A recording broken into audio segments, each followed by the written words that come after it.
Hello, it's Mr. Cruz. This is our online lecture on World War II. World War II from 1939 to 1945.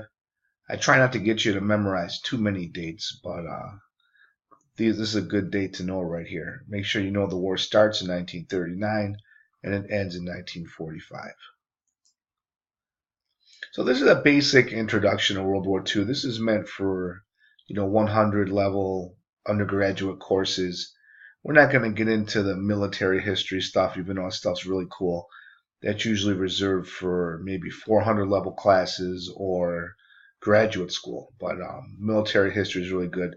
And if there's anything that interests you, this is a general survey course. There's anything that interests you that you'd like to learn about and go a little deeper on, please let me know.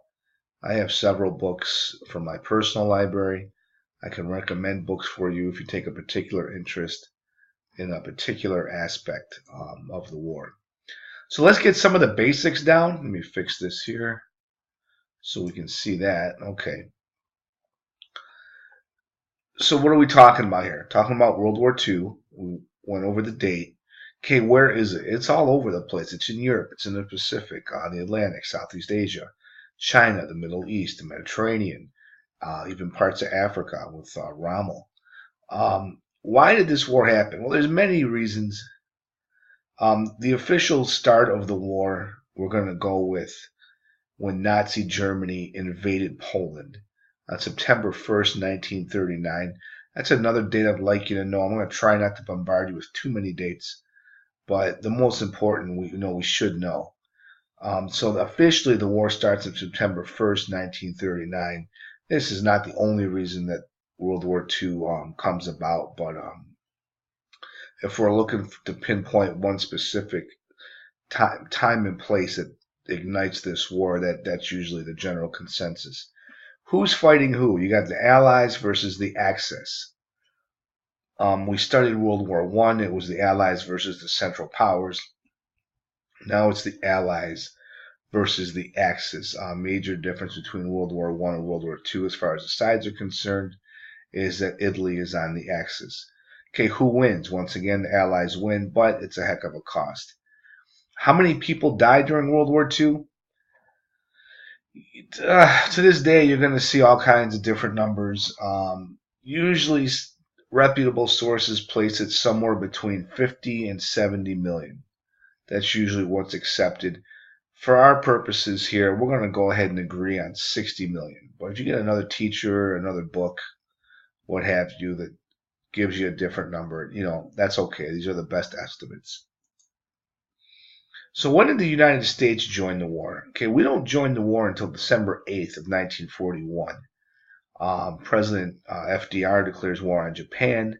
On the previous day, one of the most famous dates in U.S. history, on December 7th, 1941, Japan bombs Pearl Harbor.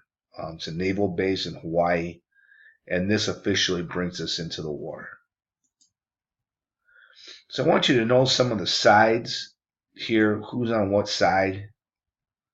Kind of get myself out of the way here. This is the Soviet Union here. This is a Soviet flag. This can get really confusing. Russia becomes the Soviet Union, as we've studied before, in 1917 when the Romanov family is assassinated. The Bolsheviks come to power. There was a interim government, a provisional government for roughly 9 months with Alexander Kerensky. Eventually, the Bolsheviks take over, led by Vladimir Ilyich Ulyanov, Lenin, V.I. Lenin. The Russian flag becomes the Soviet flag. This is a hammer and a sickle to represent agriculture and industry. So if you see this flag, you always know this is the Soviet Union. It's Russia somewhere between 1917 and Christmas Day of 1991. This is no longer the flag of Russia, right? It's not known as the Soviet Union anymore. After 1991, when communism falls, it's no longer referred to as the Soviet Union. This is no longer the flag. So when you see this flag, you know it's somewhere, it's communist Russia, Soviet Union. That gets a little confusing for people. You got Great Britain, you have the United States of America, and you have France right here. These are the main countries that are on the Allies. There's more, but for our intent and purposes, that's all we need to know for now. So make sure this kind of like the big four.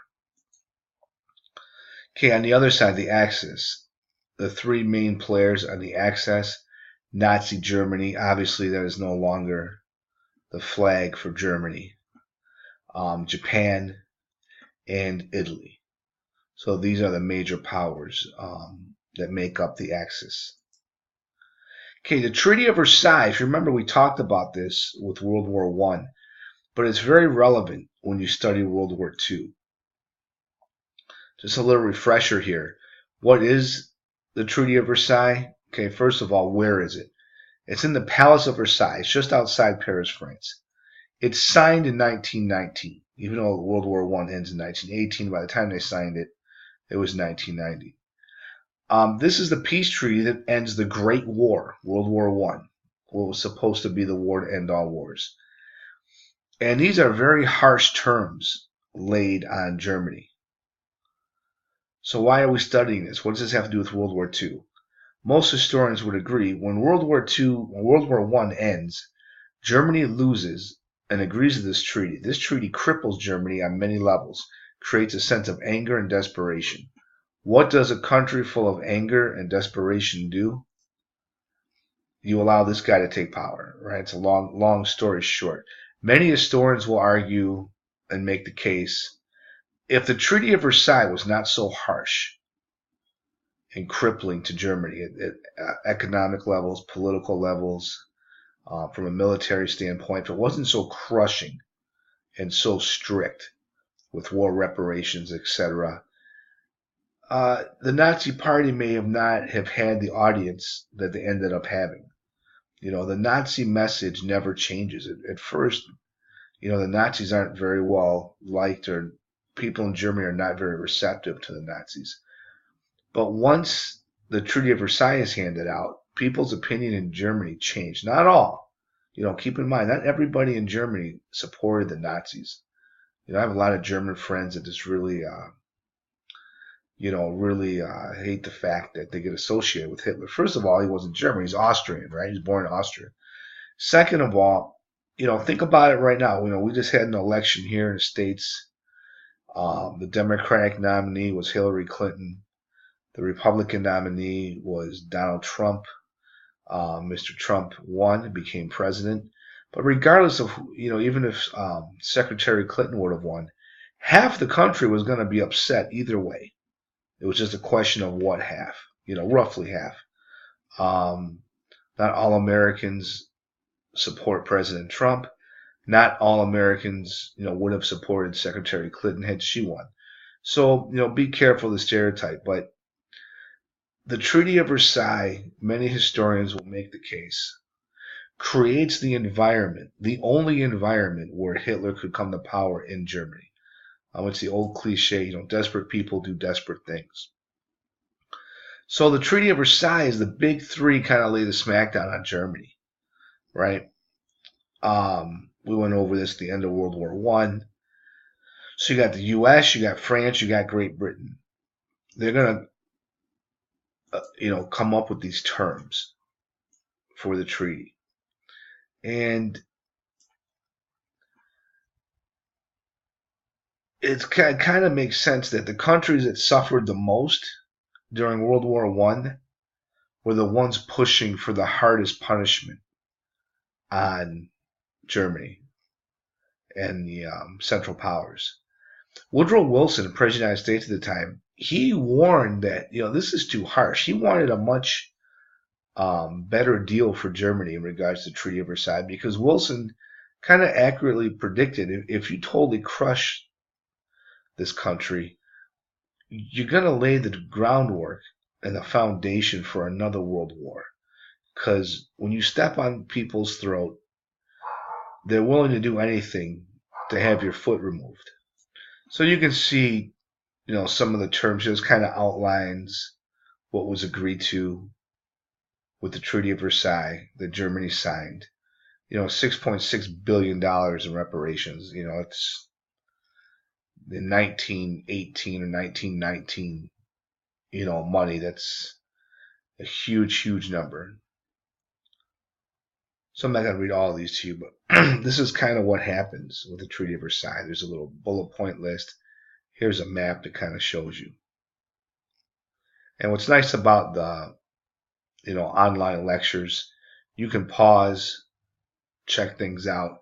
If you know a lot of this stuff, maybe you had me for another class or another teacher, feel free to fast forward. You kind of learn at your own pace and focus on what you need to focus on. This is a really good outline of the Treaty of Versailles. I'm just going to get myself out of the way here. Sorry. Just kind of hit pause and check this out. Read this. This kind of sums up what I was telling you. The treaty was designed to cripple Germany militarily, territorially, and economically. This gives you some of the terms here. So this is a good visual. Feel free to hit pause and kind of check that out.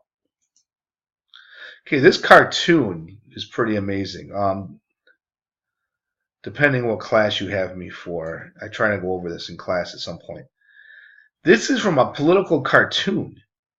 I believe it was 1920 this cartoon came out. So mind the date when this cartoon was written. This is prophetic. This shows the big three, kind of the big four, sorry. Kind of the big three here coming out of the Treaty of Versailles. And it says, curious, I seem to hear a child weeping. Well, the child, it says here, 1940 class. Right? So I believe this cartoon was written somewhere around 1920. Here's the peace treaty, Treaty of Versailles. This child has just read the Treaty of Versailles, threw it on the ground, and begins to cry. Why? What's the message here? Well, this political cartoonist is in agreement with President Wilson. In 1920, they're predicting that when this kid is of age in 1940, he's going to be cannon fodder. Peace and future cannon fodder. That the Treaty of Versailles is going to start another world war. They call it here in 1920 in a political cartoon. And weren't too far off. If you remember, the official start of the war is what? September 1st, 1939. So this political cartoon, not only is it very interesting for 1920, he's really on the money. I mean, you missed it, September, October, 4 months? Missed it by about 4 months. He almost called the exact year that there would be another war. So, to say that the Treaty of Versailles caused World War II, or at least helped the Nazis take power, it isn't that big of a stretch. It's not really a Monday morning quarterback, because people at this time, this political cartoonist, President Wilson, they were making that case at the time the treaty was signed. So it's important to understand the connection between the Treaty of Versailles and the Nazis coming to power.